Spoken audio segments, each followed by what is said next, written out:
Let's look further now into the future of higher learning and how this pandemic could be pushing it there. Our next guest teaches marketing at New York University's Stern School of Business.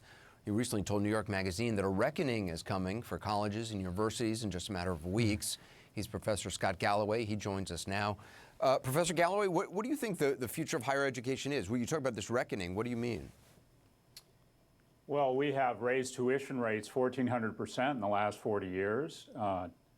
This is a time of year that's supposed to be a nervous but a rewarding time of year where people figure out where they're going to school, and instead it's become a time of year where people try to imagine how they're going to take several $100,000s on in household debt.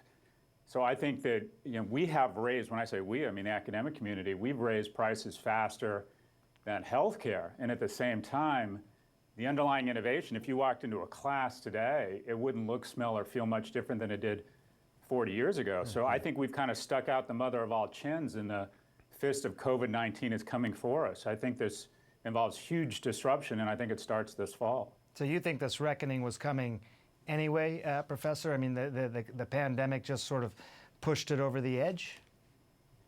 Yeah, if you think about it, COVID-19 is more of an accelerant than a change agent. And when you, I went to UCLA and Berkeley on a total of $7,000 in tuition for undergraduate and graduate. And now you're looking at students who have taken on more debt than credit card debt, which results in household formation later, much more risk averse in terms of the businesses they start, and families really suffering. This has been long overdue. There is a collective statement across America amongst parents watching their kids on Zoom going, this is what I've been paying for. So you have, think of another product that charges over $100,000 that gets 90 plus points of gross margin. Other than a pharmaceutical for a rare cancer, there's no product in the world, not Hermes, not Ferrari, not Apple, that gets these sorts of extraordinary margins for a product that largely hasn't changed in 5 decades. So quite frankly, we have this coming. Do you think some colleges realizing this or fearing this, that's one of the pushes that they want to get kids back on campus because they feel like the longer, it's remote learning or online, more and more people are going to say, what are we paying for? 100%. Just as stock market analysts are looking at companies that have the most cash on their balance sheet, we're going to look at universities and the ones that have large tuitions, tier 2 brands, and their primary value add was getting your kid out of the house for 4 years to kind of marinate.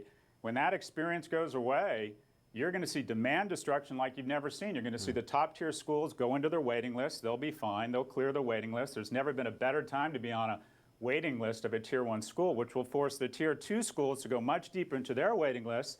And then the tier 3 schools, Anderson, are going to reach into their waiting list, which they don't have. Of the 2,800 schools, the median endowment is $7 million, meaning a lot of these schools, if 20 or 30% of the students don't show up, which the surveys say they are planning not to do in fall, we could see 20 to 40% of universities start a death march similar to what department stores have done. Second-tier universities are to education what department stores are to retail, and that is they are about to begin a death march.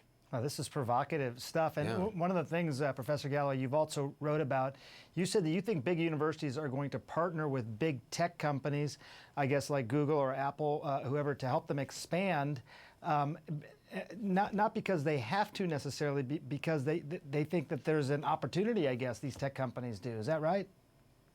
100%. If you're Apple or Amazon or Google, you have this implicit agreement with the marketplace that your stock's going to double in 5 years. Otherwise, people will buy stock in Netflix or Salesforce. And in order to do that, Apple has to increase their top-line revenue by about $150 billion over the next 5 years, which limits the number of industries. They have to go big game hunting, and that literally limits them to government, defense, the auto industry, which is a low-margin business, and they will immediately zero in on 2, as they already are, healthcare and education. So big tech is about to come into education, not because they want to, but because they have to.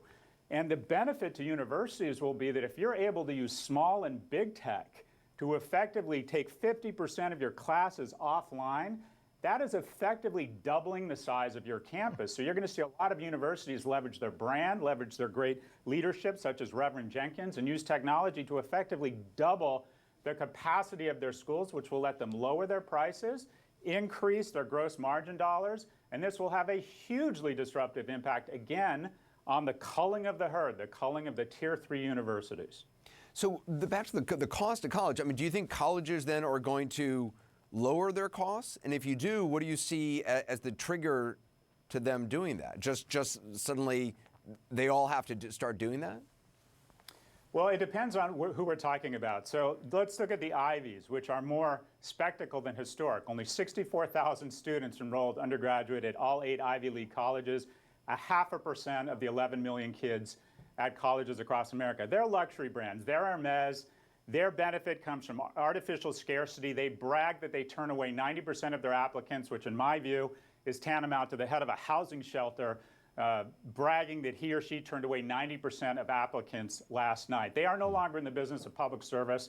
They're in the business of finishing school for rich people and some incredibly remarkable middle and lower income people. They will largely or most likely maintain their pricing power and double down on their exclusivity. The big public schools where 2/3 of kids are now enrolled are likely, in my opinion, going to hold on to the script. The University of California, Berkeley will graduate more kids from low-income households this year than the entire Ivy League. And they will use technology as an opportunity to expand their seats at a lower cost. That will put cost pressure on the entire system. A lot of people are starting to do trade-offs around what is the certification and the education and a diminished experience worth. And this, like any other industry, is going to go through certain cost pressures. Name an industry that hasn't had to cut costs the last 40 years, and there's one. Education. So I think at the very top, Anderson, they continue to be Hermes, they continue to have artificial scarcity, but everywhere else you're going to see a destruction in pricing power. The companies that can expand their margin dollars by larger volume will do so, which will create an enormous sucking sound and disruption and chaos at the bottom half of universities. This is the most interesting 5 minutes I've had in a long time, and I wish this could go on for longer. Anderson, go on. I would like to take your class. I know maybe that's the wrong message to leave this with, since apparently well, it's all over. for $7,000, if you get into NYU, be a lot you cheaper. can take my class. Professor Scott Galloway, really fascinating. I want to read more of what you write because I just think it's opening my mind in a lot of ways. Thank you. I appreciate it. Thank you, sir. Yeah. Thanks, gentlemen.